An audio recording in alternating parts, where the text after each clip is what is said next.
I stood outside the courthouse with nothing but the clothes on my back and a manila envelope filled with legal documents that said I'd officially lost everything.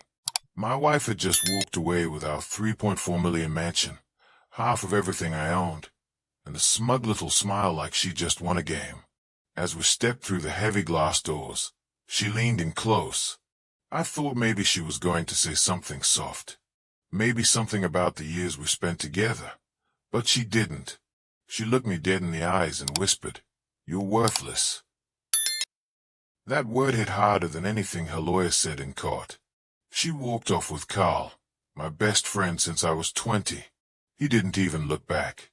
That night, I parked my truck behind a diner off Route 7, curled up in the driver's seat, and tried to figure out where I went wrong. Around midnight, my phone rang. Unknown number. I almost ignored it. Something told me to answer.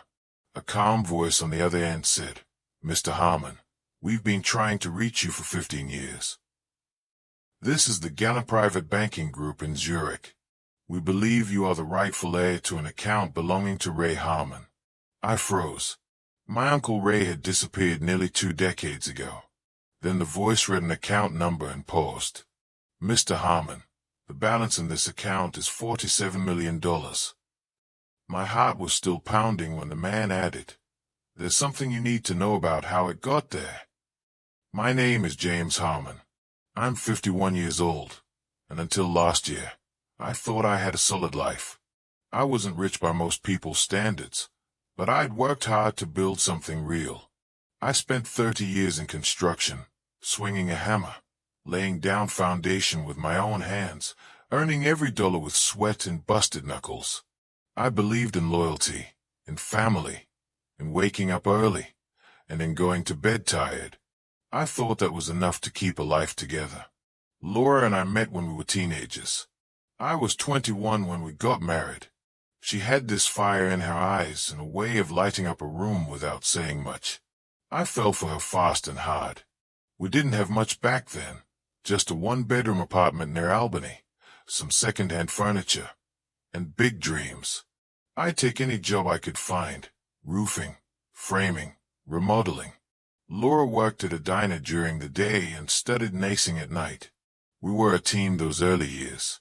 We celebrated our first tax return like it was a lottery win. We built our credit, bought a beat-up house, and poured everything into fixing it up. I'd work until my fingers bled, and she'd bring me lemonade and sandwich halves, sitting on the front porch and talking about the future. I loved her. I truly did. Eventually, I started my own crew. Word spread. I got bigger jobs and higher bids. One year I landed a city contract that changed everything. We went from scraping by to actually having something. That was when I surprised her with the mansion. It wasn't some flashy glass-covered palace. It was a classic brick estate with ivy crawling up the sides and tall trees, surrounding it like a fortress. Putnam County.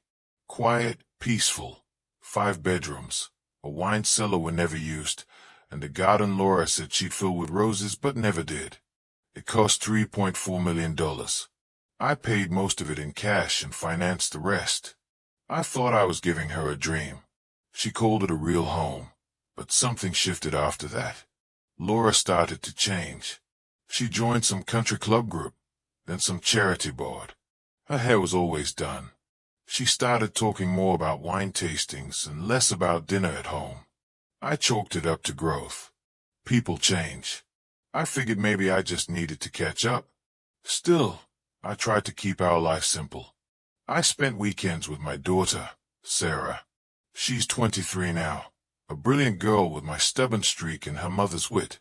We'd watch movies, walk the dogs, and fish off the dock when we could. My mother, Margaret, still lives in the house I grew up in just outside Newburgh. Every Sunday after church, I'd bring her over to the mansion for dinner, even when Laura wasn't thrilled about it. Then there was Carl. He was more than just a friend. We'd been through everything together. We'd built decks, hunted deer, helped each other move furniture, and drunk beer under the stars. When my father passed away, Carl was the one who held my mother's hand at the funeral when I couldn't find the words. I trusted him more than I trusted my own brother. I would have taken a bullet for him. I never saw what was happening. Maybe I didn't want to. Laura and Carl started spending more time together. Charity events, late-night planning meetings. She said I was too tired, that I was always working. I didn't argue. I just kept going, thinking if I worked harder, she'd see how much I still loved her. But the distance between us grew. We stopped talking about anything real. She slept in the guest room more nights than not. I'd lie awake staring at the ceiling, wondering how we got so far from those days on the porch eating sandwiches. I kept thinking about something my Uncle Ray told me when I was 17. He was the odd one in the family, drove a Bentley, and wore cufflinks to Thanksgiving. He once looked me in the eye and said, "Jimmy, never think a roof means safety. Sometimes it just keeps the truth from falling on your head." I didn't understand it back then. I do now. The real collapse wasn't a moment. It was a slow erosion. Trust wore down like stone in a river. I kept hoping she'd turn back around, that we'd find a way to fix it. But she was already gone, emotionally, mentally, and spiritually. All that was left was the paperwork. And even then, I didn't expect her to go as far as she did. It was a Thursday. I remember that clearly because I always came home early on Thursdays. I'd been working a job in Rochester, a large deck extension with custom cedar planks. I wrapped up early, drove straight home, boots caked in dried mud, back aching, ready to surprise Laura with her favorite cannoli from that Italian place she liked in Yonkers. I had this stupid idea that maybe we could sit outside together, talk like we used to, and maybe find a little spot to hang on to. When I pulled into the driveway, I noticed Carl's truck parked near the garage. Nothing strange about that. He came by now and then, helped me with odd repairs, and sometimes dropped off wild game after a hunting trip. But something felt off. The house was too quiet, the air too still. I walked in through the back, past the kitchen, and I heard a sound, a laugh. It was soft and muffled, coming from upstairs. Her laugh. That same laugh she used to give me when I tickled her behind the knees. The one that made her eyes wrinkle at the corners. But it wasn't meant for me this time. I didn't storm up the stairs. I didn't yell. I didn't want to believe what my gut was already screaming. I walked up slowly, each step heavier than the last. When I reached the bedroom door, I heard Carl's voice, then Hayes again. I opened the door. There they were, my wife and my best friend. No shame, no panic. Just the kind of quiet that follows when two people know they've been caught but don't care enough to explain it. Carl scrambled to pull on his shirt. Laura didn't move. She just sat on the edge of the bed and looked at me. Her face didn't change. Not a flicker of guilt. She crossed her legs, fixed her hair, and said in the calmest voice I'd ever heard, "You're Ailey."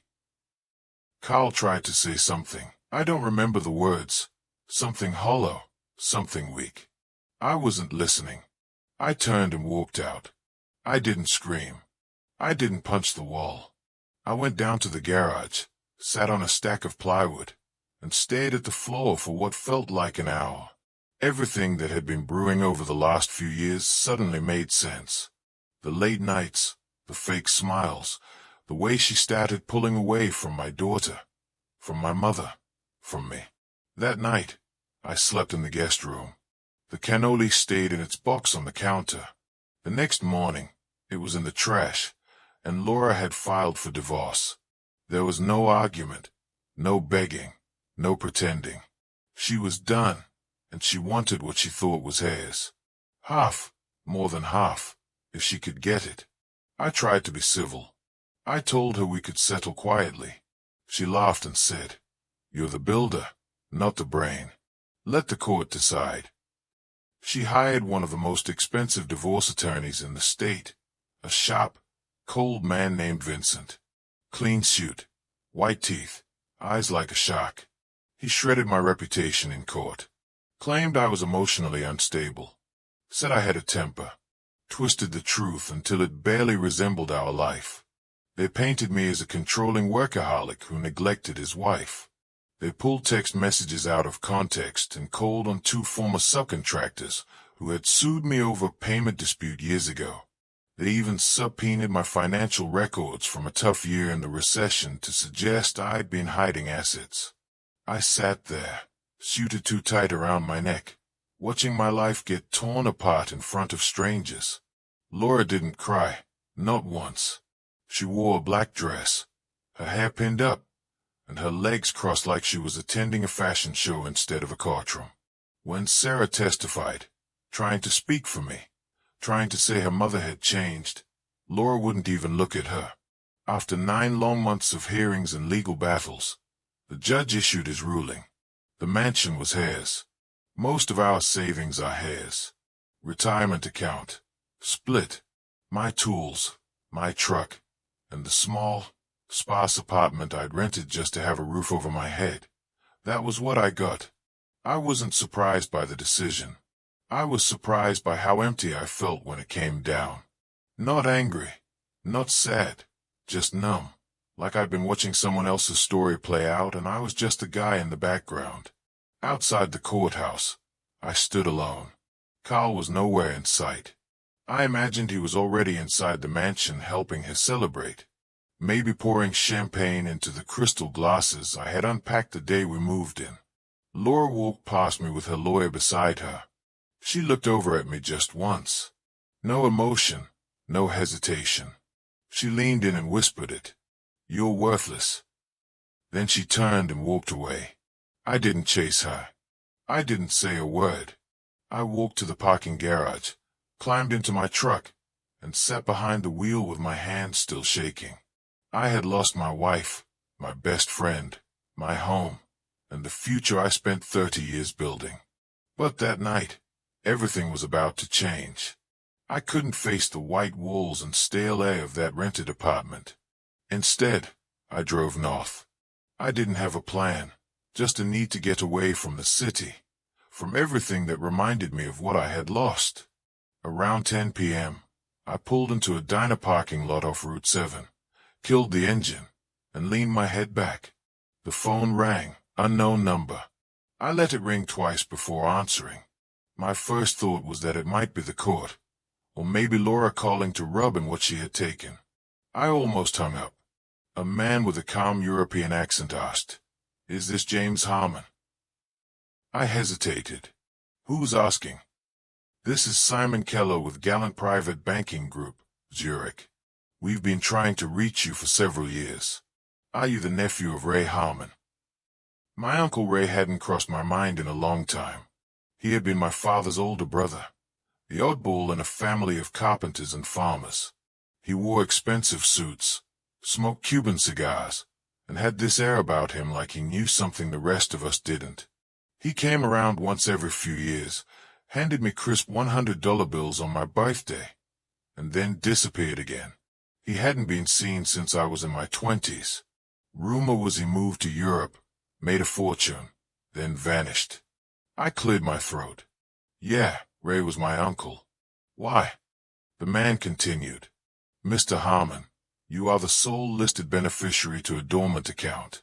We are required to contact you before its automatic liquidation. The account has not been touched for 15 years. Your uncle gave specific instructions to release the funds only after a certain legal condition had been met." "What condition?" "We were to wait until you were no longer legally bound by a marriage license." The words hit like a gust of cold air. I sat up straighter. What kind of funds are we talking about? There was a pause. "The account contains $47,894,421.77 as of this evening's statement." I didn't speak. I couldn't. My hands started to tremble. I looked down at the dashboard like the numbers might show up there. Faceless. I didn't speak. I couldn't. My hands started to tremble. I looked down at the dashboard like the numbers might show up there to confirm what I had heard. The man asked if I was still on the line. I said, "Yes, barely." He explained that my uncle had transferred a series of off-the-book investments, including private equities and old-world banking bonds, into this account over a span of 10 years before vanishing from the financial world. The money had grown slowly and consistently, waiting in a vault protected by silence and legal shielding. I asked why I hadn't been contacted earlier. Your uncle was meticulous. He did not trust your spouse. His words, not mine. He instructed us to wait until your marital status changed. He said, and I quote, "Jimmy needs to be free before he remembers who he is." The phrase stunned me. I remembered Ray saying something similar when I was a teenager, back when I thought he was just a flashy old man with too many secrets. He had taken me fishing once when I was 16, and I remembered him saying, "Money's just a mirror, kid. It'll show you what you're made of. Just make sure you know who you are when you see the reflection." I never forgot that, even when I didn't understand it. The banker continued, "We require your physical presence in Zurich to process final identification and paperwork. We will cover all travel and accommodation expenses. The funds can be transferred wherever you designate." I didn't say yes right away. I told him I needed time. He understood and gave me a direct contact number. After the call, I sat there in the dark cab of my truck, gripping the steering wheel like it was the only solid thing in my life. I looked up at the stars through the windscreen. Somewhere out there, my entire reality had just shifted. But I didn't feel powerful. I felt small, confused, caught between two lives. I called my mother the next morning and told her everything. She didn't react with excitement or disbelief. She just said, "That man always did no more than he let on. Maybe now you can finally breathe." Sarah was the next person I called. She was quiet for a while, then said, "Dad, you deserve this, but don't let it turn you into someone you're not." I booked a flight to Zurich that afternoon. No hesitation. I packed a duffel bag with 2 pairs of jeans, 3 shirts, a worn leather wallet, and the watch my father gave me when I graduated high school. I left everything else behind. I didn't tell Laura. She didn't deserve to know. I didn't need revenge. I didn't need a courtroom. What I needed was to find out what my uncle left me. Not just the money, but the reason. Because something told me this wasn't just about dollars in a bank account. It was about something much deeper. The plane landed in Zurich on a gray Monday morning. The city looked like a postcard. Clean streets, old stone buildings, sharp suits everywhere. I hadn't been outside the country since my honeymoon to Mexico. And now here I was, walking through a Swiss airport with a bank invitation tucked in my coat pocket. A driver met me at arrivals. Black Mercedes. He held a sign with my name and greeted me with a firm handshake and a polite nod. No small talk. He drove straight through the heart of the city and up a hill overlooking Lake Zurich. The car stopped in front of a stone building with tall iron gates and gold letters etched into the arch. Gallant Private Banking Group. Inside, everything smelt like leather and fresh polish. I was escorted through a long hallway into a private office that looked more like a library. Mahogany bookshelves, a massive globe, and a view of the lake that could quiet your soul. A man in his early 60s stepped forward with a warm smile and introduced himself as Simon Keller, the same man from the phone. "Mr. Harmon, welcome. We've been waiting a long time for you." He poured me coffee, handed me a thick folder, and began to explain everything. Uncle Ray hadn't just vanished. He had intentionally removed himself from the American financial system. He had taken his investments, sold his properties, and moved his capital into a trust protected under multiple foreign jurisdictions. He had used shell companies, old money channels, and insider banking codes. It wasn't illegal, but it was extremely private. The folder held letters, real handwritten letters from Ray addressed to me, locked away until my divorce was finalized. In the first letter, he wrote, "Jimmy, I know this won't make sense right away, but I've watched you from a distance. I saw how hard you worked. I saw the kind of man you became. I always wanted to leave you something. Not just money, but freedom. I couldn't give it to you while you were married to that woman. I'm sorry, but I never trusted her. I saw through her long before you did. Another letter included a journal entry from years earlier when I was just a kid. Jimmy builds with his hands. He thinks with his heart. He'll be a better man than I ever was. I had to stop reading. My eyes welled up. For years, I thought Ray had forgotten about us. Turns out he was planning something the entire time. Something for me. Simon slid a document across the table. It authorized the full release of the funds into any account I named. He explained the total assets, including stocks, gold holdings, and a private villa in the south of France that was technically also mine. My hand shook as I signed. Just like that, my life changed again. But it wasn't just about the money. It was about what came next. The flight home was different. I wasn't the same man who left. The bitterness from the divorce hadn't disappeared, but something had shifted inside me. I felt grounded again. Not because I had millions, but because I finally understood that I hadn't lost everything. I had just been stripped down to who I really was. The first call I made when I landed was to Sarah. I told her everything. She didn't ask for anything. She only said, "Does this mean you're coming back home?" I told her yes. But home wouldn't be that empty apartment, and it definitely wouldn't be the mansion my ex-wife now lived in with my ex-best friend. I bought a ranch house outside Knoxville. It had open land, a wraparound porch, and enough space for Sarah to visit anytime she wanted. I fixed it up myself, installed the windows, laid the flooring, and built the deck. Every nail went in with purpose. A week later, Laura found out. She called. I let it ring. She called again. This time, I answered. "Jim," she said, her voice softer than I'd heard in years. "I made a mistake. I never stopped loving you. I was angry and confused. We could try again." I let her talk. Then I replied, "You didn't love me when I had everything. You loved what I gave you. Now you want back in because I'm worth more on paper. I'm not the same man you walked away from." She started to cry. I waited. Then I said, "I forgive you, Laura, but I'll never forget what you said to me outside that courtroom, and I'll never be yours again." I hung up. Carl tried calling, too. He left a message. "Jim, man to man. I messed up. Things got complicated. I should have been honest." I deleted it without listening to the rest. I didn't need apologies. I didn't need revenge. I needed peace. And I found it. The last gift my uncle left me wasn't in Swiss francs or property deeds. It was the truth. He saw what I couldn't. He gave me the means to rebuild. Not just a house or a bank account, but a life that was mine again.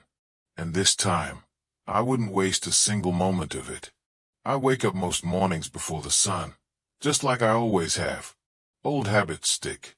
But now, instead of rushing out the door in work boots with a thermos full of black coffee, I sit on the porch of my new home and listen to the quiet.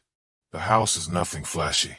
It's a ranch-style place with a long gravel driveway, an old oak tree out front, and a creaky porch swing I built with my own hands.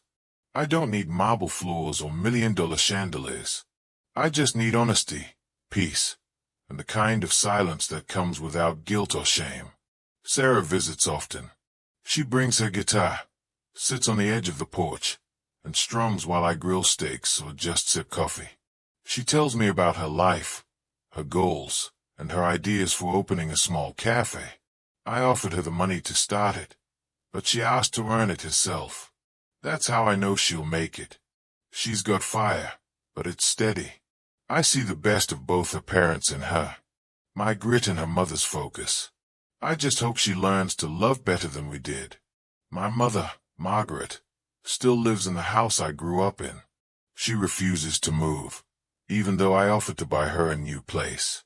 She says, "I have everything I need right here." I get it now. You don't always need to upgrade to move forward. Sometimes standing still in the right place is enough. Laura never called again. Carl never showed up at my door. The life they chose is theirs to carry. I don't wish them pain, but I no longer carry any part of their story on my back. I've spent the last few months learning how to enjoy stillness. I bought a dog, a shepherd mix named Scout. He follows me everywhere. I joined a local veterans group, even though I never served, just to volunteer and lend a hand. I find peace in building things for people who need them. Ramps, decks, benches for parks. It reminds me that the work of your hands still matters, no matter how heavy your bank account gets. I also made a decision.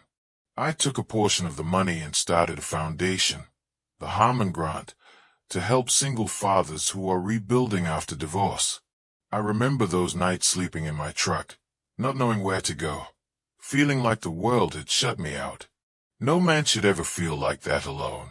If I can help even one of them get back on their feet, then maybe all of this, everything I lost and everything I gained, will mean something more. The greatest lesson I've learned is this: your worth is not measured by what you lose or what you own.